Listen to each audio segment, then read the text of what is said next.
dentro de las instalaciones de la Universidad Panamericana y bueno, estamos dentro de platicando pues dentro de lo que sucedió en el Congreso, en el 24 Congreso de Filosofía, y bueno, estamos con una de las grandes figuras del Congreso y bueno, de la filosofía en Europa y en México. Estamos con el doctor Evandro Agassi, quien nos va a platicar del contenido de su ponencia. Muy buenas tardes. Muy buenas tardes a usted. Bueno, el Congreso fue un evento grandísimo con la participación de más de 8.000 participantes, cosa que nunca se había visto para un Congreso de Filosofía, aunque fuera un Congreso Mundial General de Filosofía. Eso fue muy bueno porque permitió el encuentro entre tradiciones filosóficas muy diferentes. Claro, en primer lugar, fue una oportunidad de acercarnos directamente a la gran tradición cultural china, que siempre se consideraba un poco de sabiduría, religión, difícilmente se tomaba en cuenta como filosofía. Entonces descubrimos en realidad que hay diferentes maneras de filosofar, en particular que hay una manera, podemos llamarla oriental, de filosofar, que es una filosofía, aunque no sea una filosofía según los patrones más tradicionales de la nuestra. Ahora, dentro de este grandísimo evento hubo toda una serie de plenarias. Y había sesiones plenarias y simposios plenarios. Los simposios estaban dedicados a problemas particulares. En particular, a mí me tocó presidir y dar mi ponencia en el simposio que llevaba un título muy complicado. El título era Mind, Body, Brain, Emotion, Consciousness. Es decir, mente, cuerpo, cerebro, conciencia y emociones. Entonces era un poco problemático cómo podemos pensar hacer un simposio con estos 5 temas. Entonces, la ponencia mía de introducción fue un esfuerzo de mostrar que cada uno de estos, llamados términos, identifica un cierto aspecto del ser humano. Y en algo diferente de considerar cada uno de estos aspectos como si fuera una entidad en sí misma existente. Lo que no es fácil hoy en día decir, porque la gente está acostumbrada a tomar una perspectiva y pensar que dentro de esa perspectiva se soluciona todo, ¿no? Sobre todo hoy en día, el gran momento de las neurociencias, todo tiene la impresión, bueno, una vez que uno conoce muy bien cómo funciona el cerebro, entonces a partir de este momento ya sabemos en qué consiste la conciencia, en qué consisten los sentimientos, los imperativos morales, los valores. No es verdad. La tendencia que estoy ahora mencionando se llama reduccionismo. Es la pretensión de adoptar un punto de vista parcial, legitimísimo, pero pretender que cubra la totalidad. Entonces, el esfuerzo de esta ponencia mía fue el de evidenciar que hay una unidad de todos esos elementos, que es el ser humano, la persona humana. Cuando digo yo tengo 2 manos, es diferente de cuando digo tengo 2 perros, o tengo 2 carros. ¿Por qué? Los perros y los carros son propiedades mías. Las manos son partes de mi organismo. Entonces, yo pienso gracias al hecho de tener un determinado cerebro desarrollado, más desarrollado del cerebro de un perro, por ejemplo, ¿no? Pero no es el cerebro que piensa, soy yo que pienso a través del cerebro. Y si el cerebro no funciona bien, no se puede pensar bien. Entonces, esta ha sido más o menos la sustancia de esta ponencia, que ha permitido enfocar las demás contribuciones que venían propuestas por especialistas. Por ejemplo, una filósofa de la India que presentó la manera según la cual la filosofía hindú tradicional concebía un poco la articulación de esos diferentes elementos. Y había al mismo tiempo un neurocientífico de Estados Unidos que presentaba la manera más materialista, se podría decir, de abordar ese tipo de cuestiones. Claro, bueno, de hecho nos llegaron los comentarios que allá en China fue muy bien recibida esta ponencia, que incluso hasta, bueno, los organizadores de ese congreso reconocieron su trayectoria, bueno, no solamente aquí en México, sino bueno, toda la trayectoria que se ha formado usted en Europa. Y qué bueno que ahora en México tengamos la oportunidad de estar con una persona como usted que ha tenido todo ese desarrollo.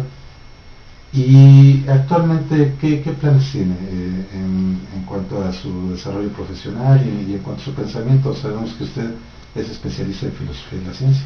Bueno, yo soy especialista en filosofía de la ciencia, pero al mismo tiempo soy un filósofo general.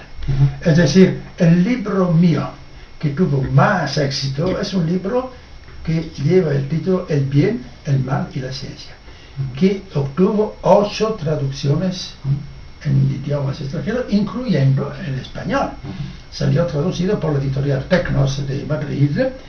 Este es un libro que, claro, necesita el conocimiento de la ciencia y de la tecnología, pero enfocado desde el punto de vista de la responsabilidad ética, política, social, etcétera, etcétera. Entonces, esto uno puede decir, ¿estás haciendo filosofía de la ciencia? Sí, pero en un sentido no particularmente especializado y técnico. Aunque yo tenga, mi carrera inicial era una carrera de todo respeto desde el punto de vista de los fundamentos de la matemática durante unos 10 años y de los fundamentos de la física durante otros 10 años. Ahora bien, yo he ampliado poco a poco mi horizonte intentando estudiar las relaciones entre ciencia, metafísica y religión. Porque para abarcar el sentido de la vida hay que tomar en cuenta todo. Que uno esté de acuerdo con las tesis de una determinada filosofía, de una determinada religión, que sea ateo o no ateo. El ateo, como dice Dostoyevsky en la novela El pueblo de Stepanchino, dice el general era ateo. Por lo tanto, se ocupaba muchísimo del problema religioso. Claro, porque el problema existe, ¿no? El ateo da una solución que es una fe. El no ateo da otra solución que es una fe. Luego se argumenta. En la filosofía es justamente esta reflexión crítica que no puede borrar la fe. Cada uno juega su vida bajo una fe.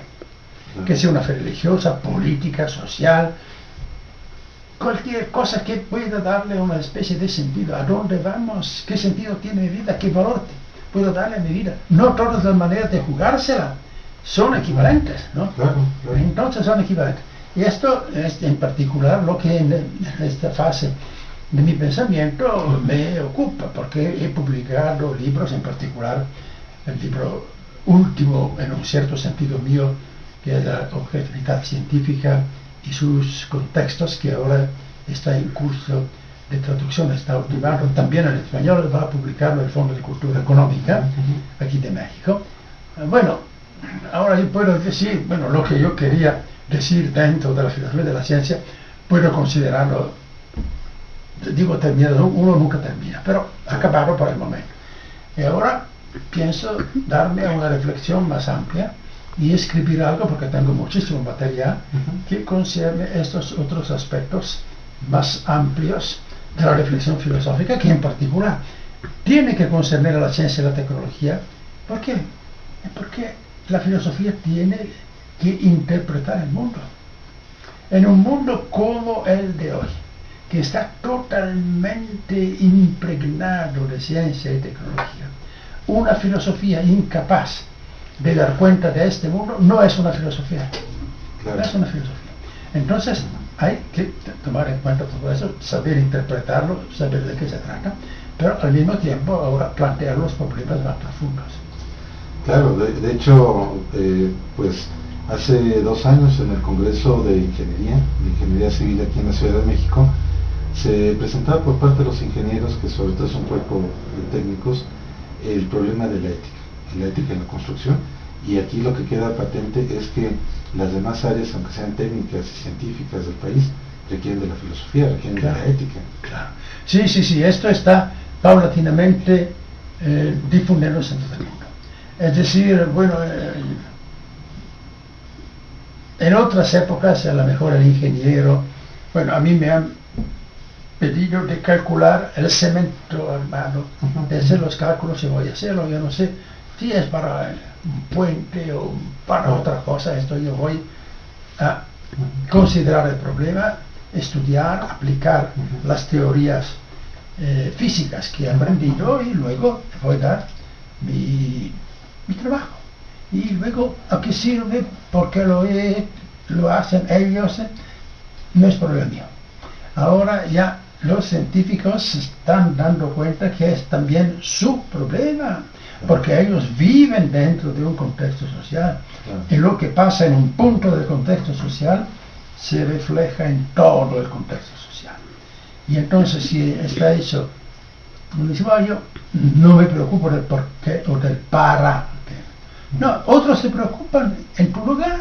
Claro. Entonces tú, sin darte cuenta, estás sirviendo a los, decimos, intereses en un sentido muy amplio, también noble, de otros. Y no te parece que valga la pena participar en la elaboración de estos fines. Esto es absurdo, ¿no? Que uno, yo participo en el estudio de los medios más eficaces, pero bueno, los fines, ¿quién los determinan los demás? Porque eso significa, significa renunciar a su propia responsabilidad, pero al mismo tiempo renunciar a su propia autonomía, a su propia libertad, porque son los demás que te dicen lo que tú tienes que hacer. Claro, y bueno, yo lo que veo en particular es que ahora lo estamos redescubriendo, porque en la antigua Grecia, que fue donde nació la filosofía, dentro de la corriente presocrática, no se limitaban únicamente a hacer filosofía. Los filósofos eran pues estudiosos de otras áreas de la física, de las matemáticas, y creo que en su caso está retomando de alguna manera este ejemplo de los clásicos. Sí, claro que en aquel momento la filosofía se sentía comprometida con la interpretación de todo lo real. Así es. Entonces, las especializaciones no se determinaban mucho. Ya existía una cierta determinación, porque claro que los filósofos no se proponían de demostrar teoremas. Claro. Entonces había ya una determinada disciplina, la geometría, que se ocupaba de esto. Pero los filósofos se preguntaban acerca del valor de este conocimiento, del hecho de que si estudiar geometría significaba también interpretar la estructura del mundo. Y si eso se podía hacer únicamente razonando o también buscando en la experiencia una confirmación. No es midiendo las cosas que los ve. Entonces es una construcción intelectual allí. Nace el platonismo, nace el tipo de discusión de Aristóteles, así. Sí, claro. Y bueno, para el público que nos escucha, realmente creo que es un honor estar platicando con el doctor Evandro Agassi, que es un especialista en estas materias. Y bueno, algo más que nos quiera platicar para nuestro público. Yo quisiera preguntarle, doctor, ¿cómo ha evolucionado la ciencia? Ya nos estamos enfrentando a tópicos que eran impensables, por ejemplo, en donde ahora ya incluso se están reemplazando los partes del cuerpo y se está prolongando mucho más la vida. Incluso se habla de que pues habría el fin de la muerte, porque sería un reemplazo tras otro del cuerpo, y entonces con el transhumanismo. Entonces, en este caso, ¿cuál es su posición? ¿Habrá un momento en que el ser humano cambie ya su definición como ser humano finito, sino como algo que pueda extenderse? Bueno, claro que ya el mismo planteamiento de esta cuestión es bastante confundido, no diré equivocado, ¿no? Porque ¿cómo puede decir el ser humano podrá pensar modificarse?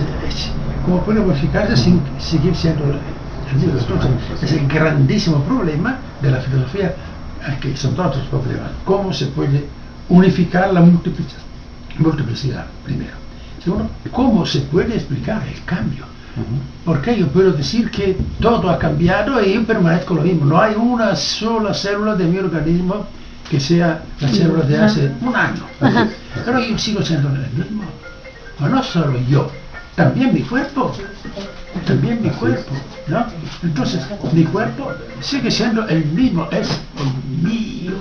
¿Qué es lo que da unidad, que da permanencia? Entonces, explicar la permanencia bajo la variación es uno de los grandes problemas de la filosofía. Y entonces yo creo que, claro, que el hombre siempre ha ampliado su poder a través de lo artificial. Claro. Siempre. Entonces ahora aumentamos los poderes y en particular el artificial implica reemplazar ciertos órganos con aparatos que cumplen una determinada función, no todas, una, pero la función que se considera suficiente para asegurar la vida del organismo. Es claro que cuando uno hace un trasplante de corazón, sí hay muchísimas cosas, pero la cosa más importante es que siga circulando la sangre. Entonces, si en un mañana se pudiera encontrar la manera de construir un corazón artificial como una bomba, ¿por qué no? Pero es que el corazón humano no es únicamente una bomba, tiene muchísimas otras cosas, ¿no? Desde el punto de vista purísimamente fisiológico. Imaginemos cuando pasamos a considerar la relación entre el cuerpo y lo demás del hombre. Todos sabemos que puede influir muchísimo sobre el estado de ánimo el hecho de no estar muy bien, el hecho de ser borracho. Pero no de manera determinista, porque hay los borrachos tristes y los borrachos alegres. Entonces no se puede tampoco establecer todo esto, entra todo en una unidad, pero cada quien tiene su estructura. Entonces, como admitimos que uno tenga una prótesis cuando la rodilla se ha arruinado, o el fémur, o algo que así, una válvula, 2, 3, 4 bypasses, etc. Bueno, podemos pensar que se pueda ir más y más adelante sustituyendo partes del cuerpo humano y ayudando también, porque esta ayuda puede entenderse de manera muy complicada. Por ejemplo, es claro que es únicamente gracias a la existencia de ciertas computadoras muy evolucionadas que se pueden hacer ciertos cálculos que hace 100 años hubieran implicado el trabajo de un matemático durante 25 años, se hacen en 2 segundos. Entonces, es como si uno, bueno, ahora tenemos 2 dentes. Antes se veía menos. Con los dentes se ve mejor. Ahora, para demostrar ciertos teoremas, no es suficiente la mente. La mente se encuentra frente a la tarea de calcular simultáneamente 25 ecuaciones diferenciales. No puede serlo. Pero si tú traduces todo esto en un lenguaje de una determinada computadora suficientemente poderosa, con un programa determinado por el matemático, bueno, la computadora tendrá una respuesta. Entonces aquí se ve como la idea de ampliar las posibilidades del ser humano a través de la máquina y de lo artificial siempre ha sido a la portada de la mano del hombre según las diferentes etapas. Aquí el gran problema es el problema de la muerte, ¿no? Pero ya yo me acuerdo un poema de un poeta italiano de la época de 1700 y pico, que frente al hecho de que los hermanos Montgolfier habían construido el primero aeróstato, sería, bueno, ahora el hombre que puede volar, etc. Entonces estaba diciendo, entonces, ¿qué le queda en vista al hombre? A través de este progreso, romper la flecha de la muerte. Pero esa es una especie de ideal, ¿no? De ideología, de sueño. Claro que cada vez más prolongamos la vida, cada vez más eliminamos causas de muerte. No es únicamente porque nos nutrimos mejor, sí, también todo esto.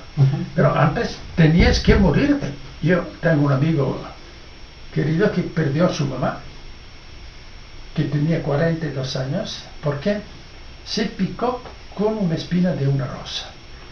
Tuvo una infección. En aquel momento todavía no existían los antibióticos. Y los sulfamídicos lo inventaron 3 meses después. Ella se murió de una infección de una espina de rosa. Después de 5 meses no hubieron muerto. No se hubiera muerto porque ya estaban los sulfamídicos. No hablamos de la penicilina, ¿no? Entonces se ve que tenemos posibilidades de vencer.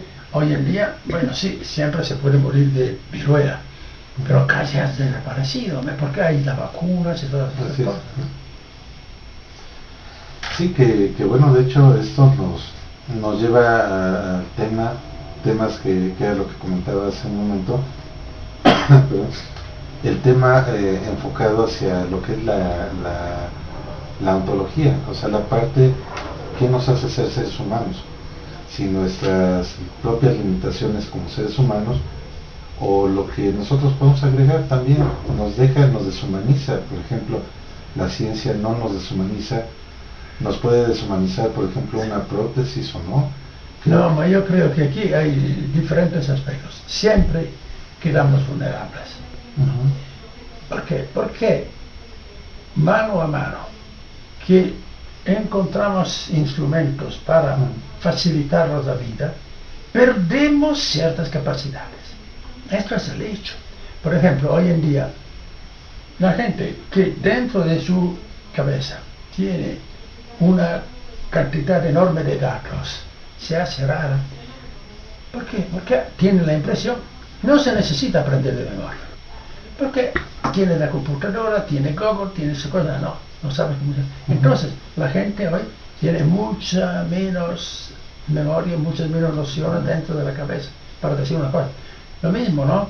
Sí, claro, hoy nos movemos con automóviles, pero si nos tocara movernos, caminar cada día 10 kilómetros para llegar al trabajo, ya no lo hacemos. Ya no tenemos las fuerzas para hacerlo, ¿no? Entonces, como sí, claro, hay una mezcla de estas cosas, ¿no? El atleta tiene todavía que entrenarse, mejorar, pero puede doparse. A este punto es difícil decirlo, es difícil decirlo, es decir, el atleta que dopado realiza, ¿es él o no es él? Así es. La misma cosa, la señora que ya envejecito se hace una cirugía y otra. Bueno, es ella, sí, siempre es ella, pero al mismo tiempo pierde ciertas cosas y las sustituye con artefactos. Entonces los artefactos nos han hecho mucho menos hábiles en muchísimas cosas. Cuando no había medios, cada quien tenía que desarrollar habilidades suyas, ¿no? Que se tratara de calcular, de manejar cosas, de hacer pequeñas o grandes cosas prácticas. Ahora no, ahora tenemos soluciones, pero lo que pasa si se bloquea, nosotros lo mismo, si un día se para mi computadora, yo soy muerto, en verdad, porque todo mi trabajo ya está dentro y se hace gracias a la computadora. Entonces, si yo me quiero ir a este instrumento, toda una parte muy importante de mi trabajo no se puede hacer. Pero seguir pensando, sacando de mi mente, afortunadamente. Sí, pero ¿cómo? Un tiempo yo escribía tranquilamente, ¿no? Ahora ya he perdido la costumbre de escribir a la mano. Si escribo después, aparte que veo mal, casi no puedo leer lo que he escrito. ¿Por qué? Porque ya no tengo la caligrafía de un tiempo. Cuando uno estaba acostumbrado a escribir, tenía que escribir de manera muy clara, podía leerla él, el compañero, podía servir. Entonces estas son las consecuencias. Claro, y en ese aspecto es muy vigente esta reflexión que usted está haciendo sobre la tecnología y la parte de nuestro ser. Nos limita, nos ayuda a trascender nuestro propio ser. Y bueno, son preguntas que yo creo que siguen todavía en el aire. Claro, pero siempre que uno tenga en vista que es él, y que es el ser humano que tiene que aprovechar esas cosas. Y entonces, el fundamental es seguir captando su propia identidad. mientras que hoy en día esto es menos y menos y menos el caso, porque todos se conforman al amor, a lo que pasa, hasta el punto que, por ejemplo, un tiempo, hace 20 años, decían, bueno, tú no eres nadie si no apareces en la televisión. Independientemente del hecho que tú seas un gran científico, un gran filósofo, si no apareces en la televisión no eres nadie. ¿Cómo? Yo solo, no, ¿por qué? Ya, socialmente hablando no existes. Ahora, si tú no estás en el telefonito que tienes, no eres nadie. Por eso, los muchachos tienen que hacer cosas impactantes para aparecer en las redes sociales. En las redes sociales durante 10 minutos, ni siquiera, ¿no? Entonces van, violan y hacen estas cosas, de manera que aparezcan una vez. El hecho de haber gozado el privilegio de estar en el telefonito es tal que te da. Esto es la pérdida total de identidad, ¿no? Tu identidad no existe. Tú existes en cuanto aparezcas dentro de que es la última, porque probablemente dentro de 5 años tampoco será un pequeño teléfono que te asegura, será otra cosa y no sabemos cuál. Claro, eso me recuerda mucho a la alegoría de la caverna de Platón, sí, donde nos señala que nos rigen las imágenes, las sombras, claro, y que muchas veces no entendemos la esencia de lo que está detrás de esas imágenes, claro, y esas sombras, ¿no? Claro, sí. No, ¿por qué? Porque no, esta esencia no la buscamos, claro, ¿no? Aceptamos de identificarnos con esas imágenes y no es fácil porque esa es la tendencia general, ¿no? Entonces uno tiene que cultivar y alcanzar una buena medida de autoestimación. Yo soy lo que soy, ¿no? Por lo que conozco, por lo bueno que trabajo, por el bien que hago, y esto es lo que a mí me caracteriza, es lo que constituye mi valor. Que lo reconozcan o no lo reconozcan los demás. Claro. Y bueno. Doctora García, nosotros nos escuchan personas que les interesa la filosofía, pero bueno, no se dedican a la filosofía, claro, de diferentes partes del mundo. Sí. Entonces, ¿qué les recomendaría a las personas que no saben nada de filosofía, pero se quieren acercar de filosofía? ¿Cuáles serían los autores a los que se tendrían que acercar por primera vez?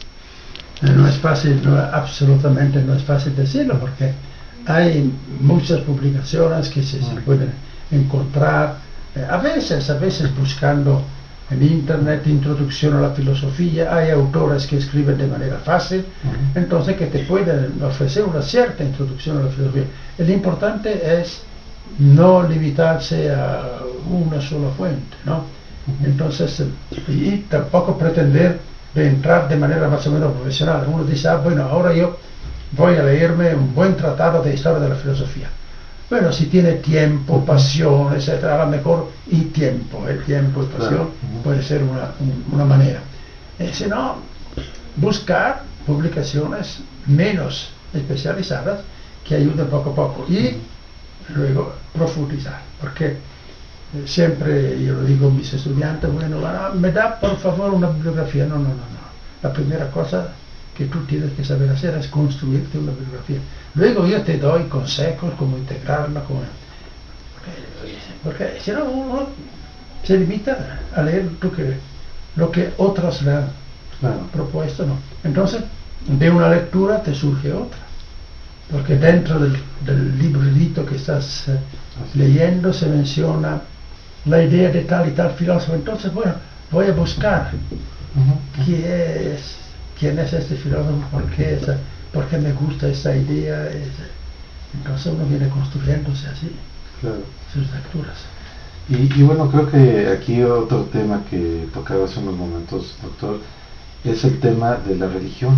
Sí. Nosotros somos una cultura bastante tecnificada, pero a mí algo que me llama mucho la atención es cómo los países que en un tiempo fueron socialistas, que cerraron las iglesias, como Rusia, de repente se vuelven a abrir las iglesias y con la misma fuerza, como si en un momento dado las nuevas generaciones, aunque ya no fueron educadas de manera religiosa, tuvieran esta necesidad de la parte religiosa, la parte mística de lo que es el ser humano. Sí. Bueno, esto para mí es una prueba del hecho de que entre las dimensiones fundamentales del ser humano, como hay una dimensión estética. Es decir, cada ser humano entiende que significa decir esto es bello o es feo. Hay una percepción moral. Cada ser humano entiende que significa decir esto es malo o esto es bueno. Y así hay también un trasfondo de un sentido de algo que es más allá de lo que vemos, fundamental para darle una dirección no es igual pensar que todo se acaba aquí o que hay otra dimensión que puede dar un sentido más completo a nuestra existencia. Entonces, es un hecho de que no hay cultura que no tenga una religión, no hay ninguna. Entonces, a este punto, claro, hay excepciones, como todos tenemos un cierto gusto musical, pero pocos son Beethoven, Mozart, Bach, etc. Y todos tenemos un cierto gusto estético de la cultura, pero pocos son Rafael o Michelangelo, etc. A la misma manera, todos tenemos un sentimiento religioso, pero hay gente que lo tiene en una medida extraordinaria. Son los grandes profetas, fundadores de religiones, que sean Cristo, Buda, Mohammed, etc. Entonces, esta es una problemática. Cuando se intenta suprimir algo de estos puntos fundamentales, se puede hacerlo con la violencia durante un tiempo limitado, pero no dura la cosa, ¿no? Entonces, un autor que pasa por un frío teórico de la política, el Maquiavelo,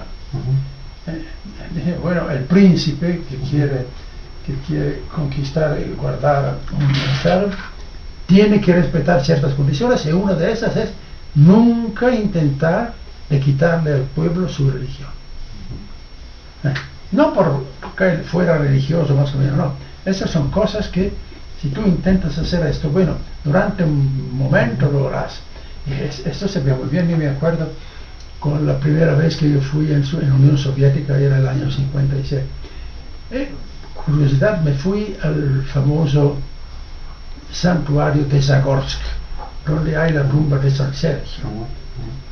Bueno, yo me acuerdo, era un desierto, había una viejita orando.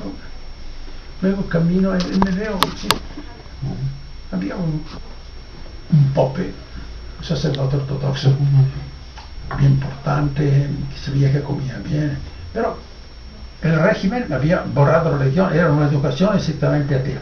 No había totalmente cancelado, ¿no? Pero, bueno, ¿quién hubiera imaginado ahora, cuando uno regresa a la entrada de la Plaza Roja, si entra de un sector, a la izquierda hay una iglesia, ortodoxa, y ahora está llena de funciones, de sonidos de campanas y todo.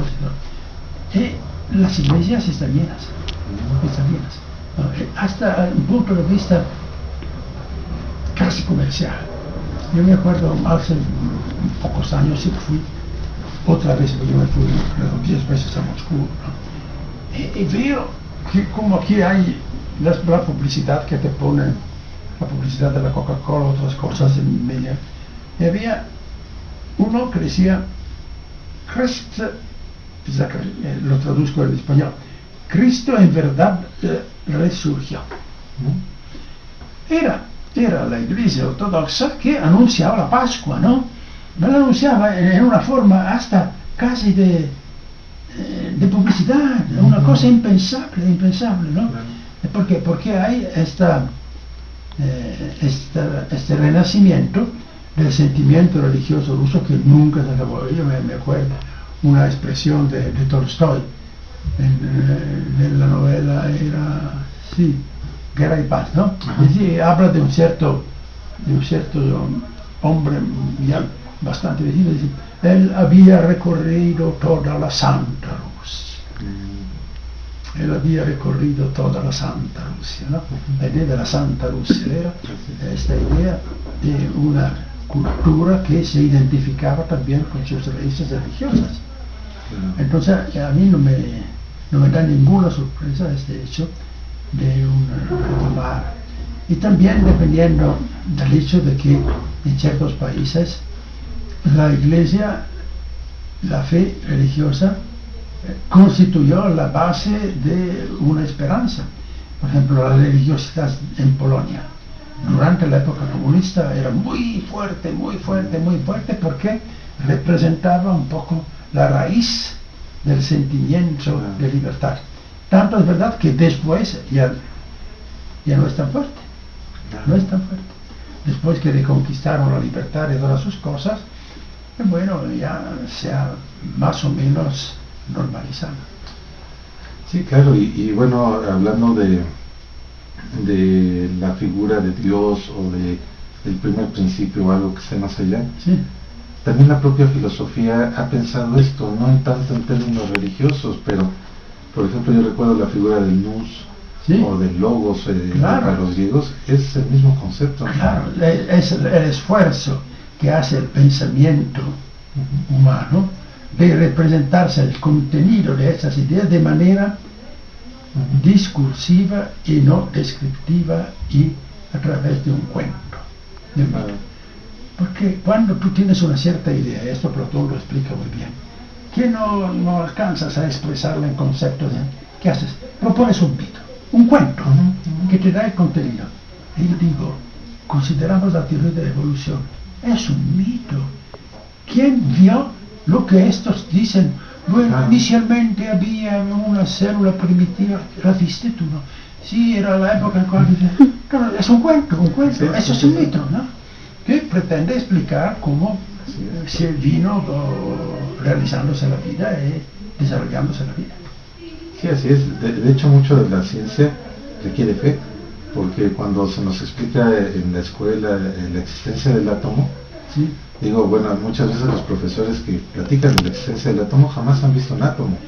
No solo ellos, ninguno lo vio. Ninguno, así es. Ninguno lo vio. Por eso yo digo, es importante darse cuenta de cómo se conoce lo invisible. Claro, ya dentro de la ciencia hablamos muchísimo de cosas invisibles, en base a teorías, ¿no? Entonces, el problema es, ¿se puede hablar de lo que es invisible más allá de lo que dice la ciencia?